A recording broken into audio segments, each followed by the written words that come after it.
All right. Greetings. Aero speaks, and there are many on our side with us tonight. So much curiosity about what's happening in your lovely neighborhood, three-dimensional, trying to become fifth-dimensional Earth. So, we believe the date to be April 17, 2021. So let's talk a little bit, as briefly as we can, allow a few minutes for our sharing. Energy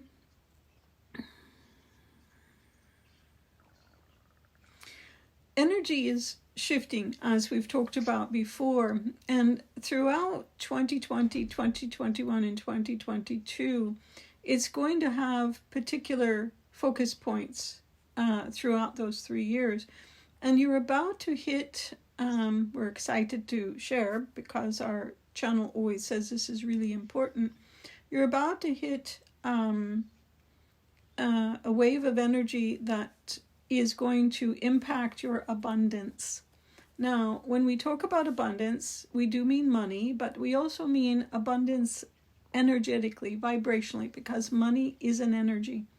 So it's a vibration of abundance, and within that vibration of abundance, is really about what you focus on. So if you're going to focus on the lack of money, I don't have enough, I have bills, what am I going to do? Then you're going to generate a great abundance of lack. Yes? If instead you focus on this is how I would like to put my money energy to work for me. I want to invest in a home. I want to invest in becoming debt-free. I want to invest in money to travel, to buy a new auto, to buy new shoes, whatever it is. To focus on how you want to use the abundance of money. Start a business, whatever it is. And this way, you keep your subconscious focused on the manifestation of abundance in a way that you're able to put it to work. Yeah. So, but it's abundance of all sorts. We don't want to talk just about money energy. We also want to talk about an abundance of emotion, an abundance of clarity, an abundance of creativity, an abundance of weather. Yes, we did say weather. Yes. We're not sensing any plate tectonic movement outside of what you're already experiencing, which is very subtle shifts, small shifts. Again, the Pacific Rim, which is the coast of Mexico, Chile, Mexico, all of South America, North America, coming around Alaska, coming around Japan, into the islands, almost like a big circle. There's been a lot of activity. There's also a lot of earthquake activity right now, or about to be, in China and in the Middle East. We think China is going to have some pretty large earthquakes coming in the next approximately 1 month. We don't quite understand yet what the potential of that is. We're just looking to see the vibration, and as we sense it, it appears to be focused in China, and it appears to be focused in a release of plate tectonics rather than volcanic activity. So we're going to be interested in tracking that. So let's talk a little bit more about money energy. Your money energy is so burdened with your emotion. This is a time to get clear that money is a tool, and it doesn't carry the weight of emotion very well. So when you're angry about not having enough money, try to change that to being angry about not having enough energy. Even that subtle shift, you can still be angry. There's nothing wrong with anger, but it gives your subconscious a different perspective on the issue. And so it takes constriction away from the flow of money. The other thing we would really like you to do is to look at your need and or desire to stockpile money. A lot of people are feeling the need to accumulate large amounts of money right now. But again, money is a tool. It's meant to be used. There's nothing wrong with putting some money aside. That is, in your world, a very prudent choice, a decision to make. But at some point, it's it's your responsibility to put your assets to work. Now, that's not just your money, but it's your beautiful brain, it's your beautiful heart, it's your will, your desire, your intention. So be thinking about where you burden money with emotion. Fear is very prevalent in your world around money not enough, or making mistakes, or having to do what you don't want to do in order to generate the money. So this is a time in which you ask for help from source, God, Goddess, all that is, from your guides, from your higher self, from the universe, if you will, to help with an abundance of clarity of where you are making choices, where you're holding emotion that constricts the flow of abundance. Now, this abundance wave is not quite here yet, but you've had maybe the barest fringes of it in the last week or so, which was quite interesting because our channel tells us it's tax time, and a lot of people were worried and nervous and angry about having to pay so much taxes. So we thought that was an interesting way to begin to access this wave of abundant energy. So we believe the wave truly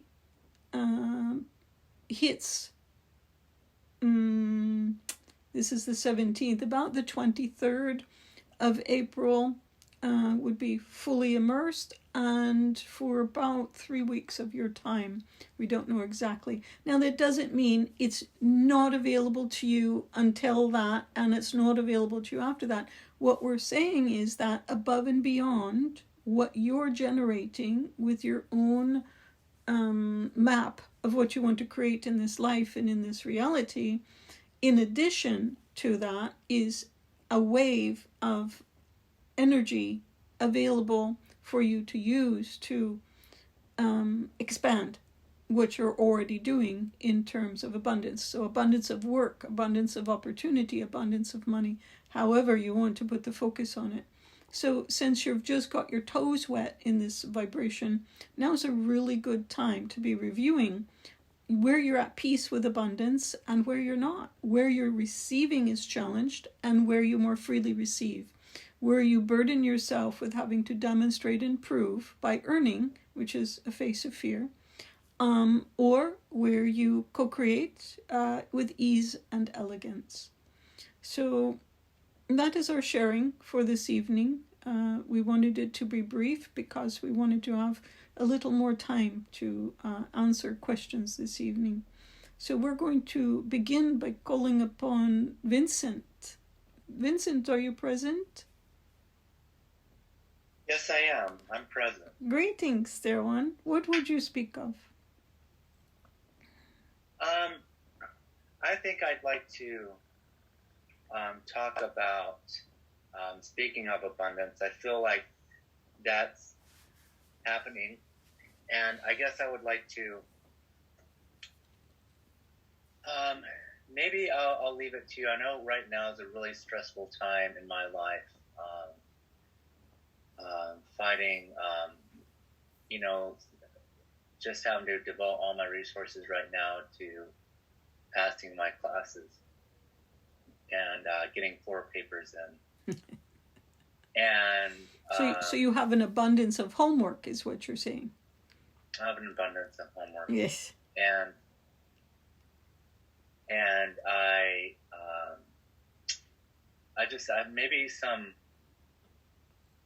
I'll just leave it up to you as far as what you feel like is our messages about my path in life. I feel like there's a lot to open up inside of me, a lot of gifts I can have, but I'm finding it.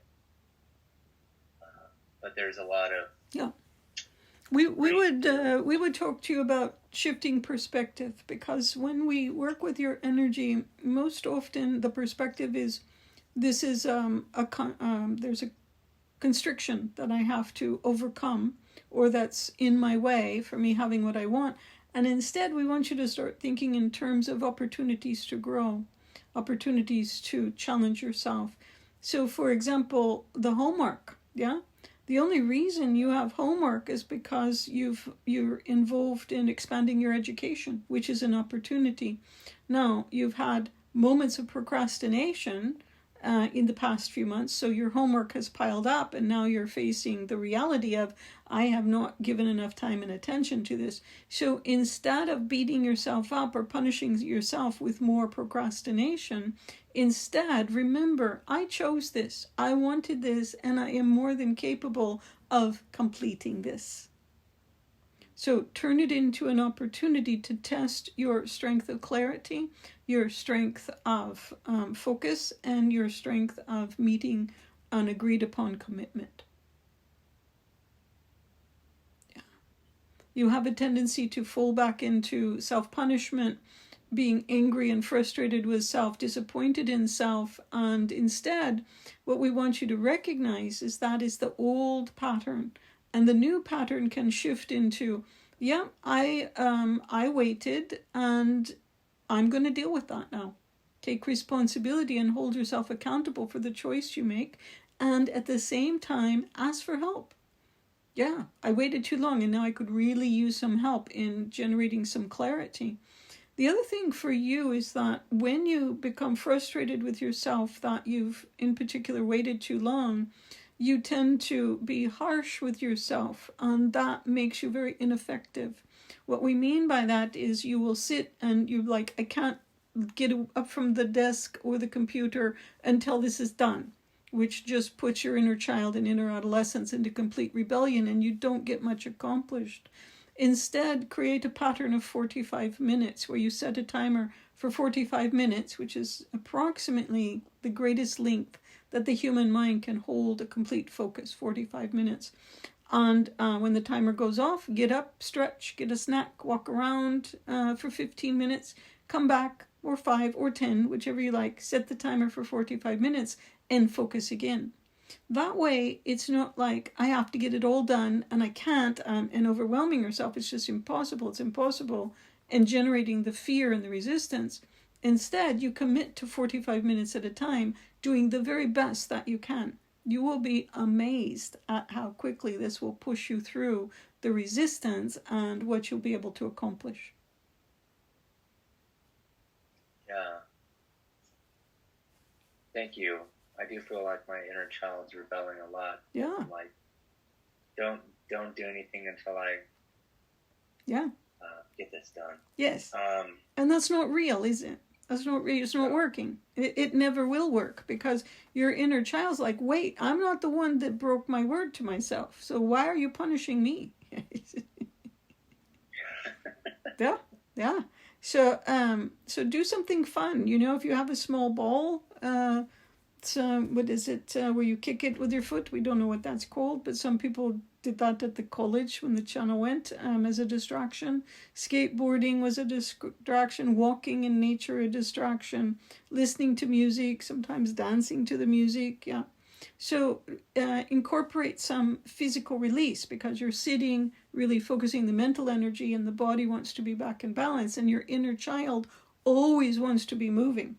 So this way you placate the inner child, and at the same time you get the blood flowing, refresh the brain, and refresh the whole spinal column and the endocrine system. Yes.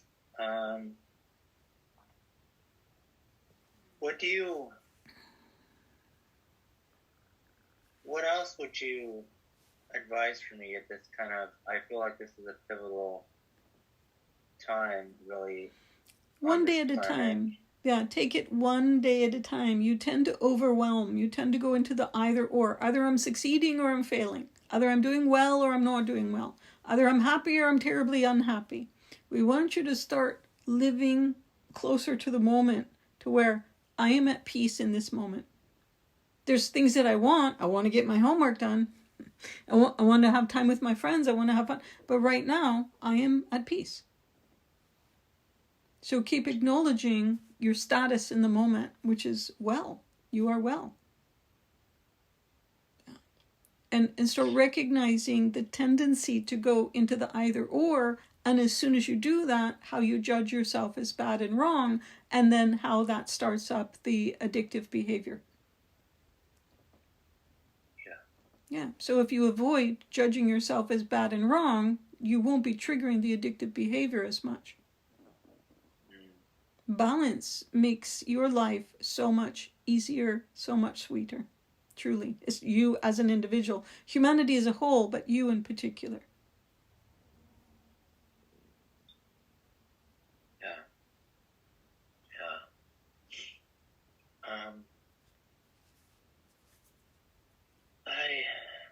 I think that's what do you feel?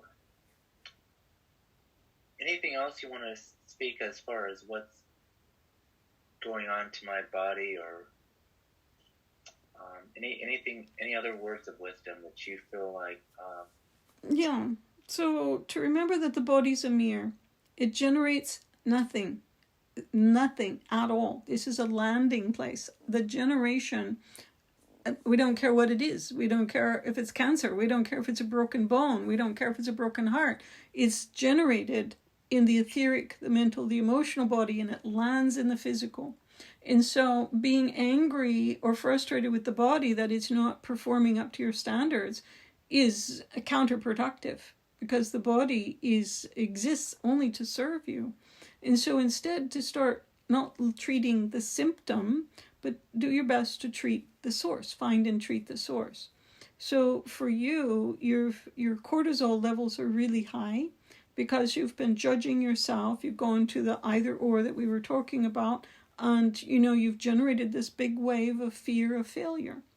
And so it's causing tremendous strain in a lot of areas of your life right now.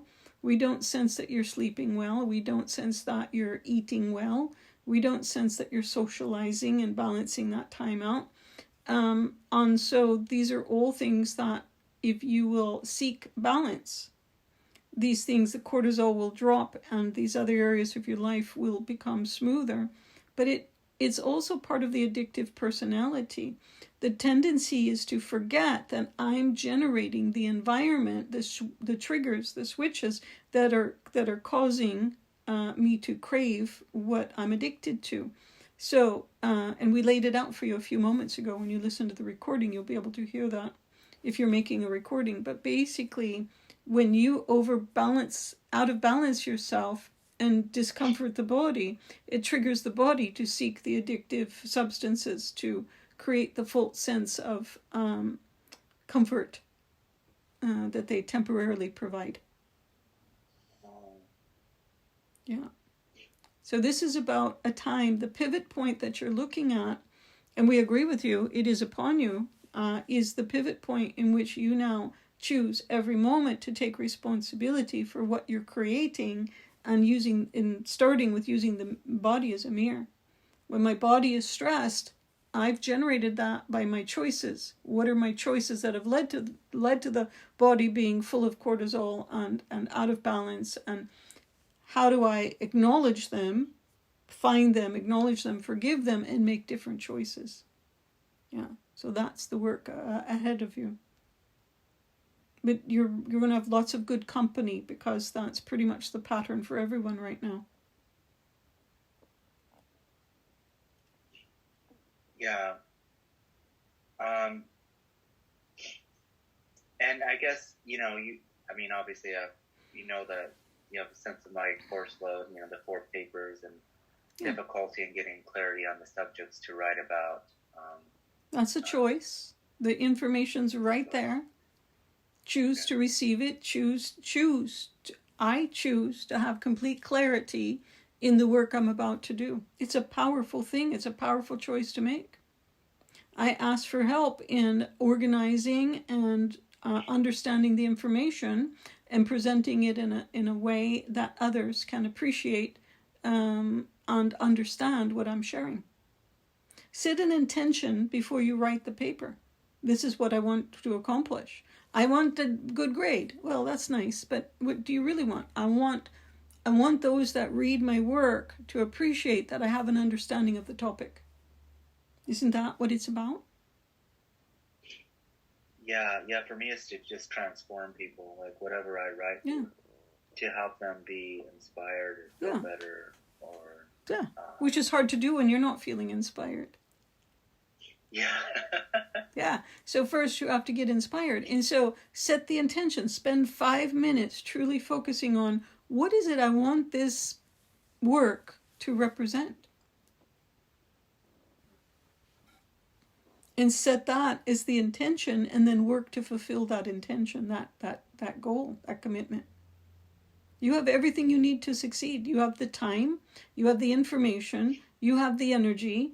All you're lacking is the decision to take action and go forward with it. Because you keep running into the what if. Well, we know what's going to happen. If you continue to play with the what ifs, you're going to fail. So put them aside and don't toy with yourself that way.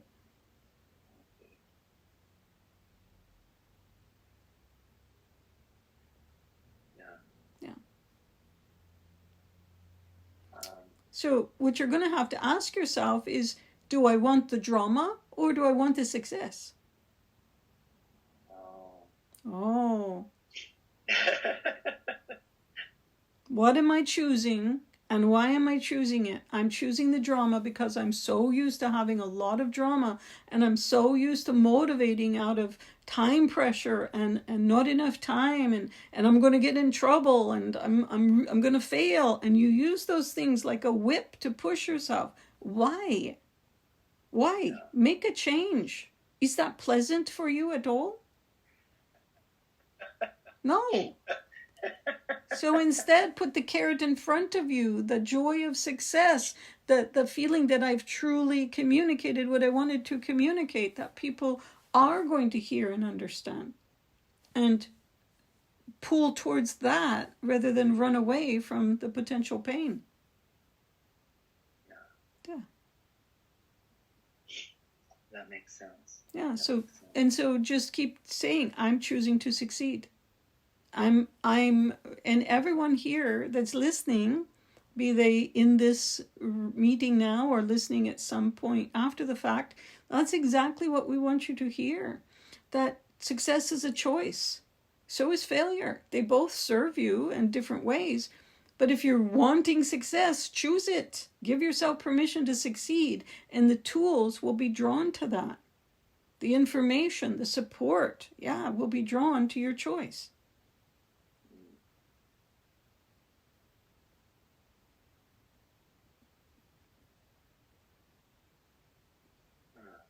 All right. So thank you, Derwin. A delightful question. So do we have your permission to put this recording with the other that we will share in the public YouTube venue? Yes, you do. So that would mean that people would hear your first name and your voice. You're okay with that? I'm okay with that. All right. Thank you. We appreciate that kindness. We thank you, Derwin. All right.